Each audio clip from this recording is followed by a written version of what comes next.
Parting grooving টুল আপনার IDM এ internal dia এই জায়গায় হচ্ছে এক্সের রেফারেন্স লওয়া হইতেছে, এক্সের সেন্টার লওয়া হইতেছে।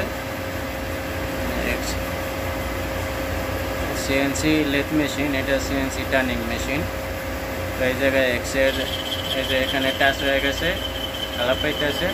তো এটার এই যে ভিতরে যে হোলের ডায়ামিটার আছে এটা হচ্ছে আপনার 97 ডায়ামিটার। এই যে আমরা এখন মেশিন আইছি, এই যে এখান থেকে অফসেটের পরে এটা হচ্ছে ওয়্যার অফসেট। তো আমরা এই যে এখানে যদি অফসেটে ক্লিক করি, এরপরে এই যে জিওমেট্রি অফসেট, এই যে জিওমেট্রি অফসেট, এই যে টুল নাম্বার হচ্ছে 5। তো আমরা এখান থেকে যদি এই যে 5 সিলেক্ট করছি, এই যে এখানে 5, এরপরে যে নাম্বার সার্চ, ঠিক আছে, এর উপরে দিলে এই যে 5 সিলেক্ট হয়ে গেছে।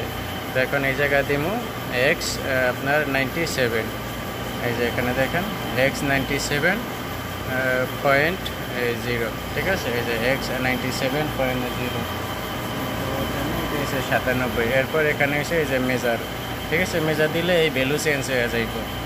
এই যে এরপর এখানে এসে মেজার, বাস এই যে চেঞ্জ হয়ে গেছে। আবার আমরা ইনপুট করি 97.0, 97, বাস হয়ে গেছে আমাদের এক্স রেকর্ড।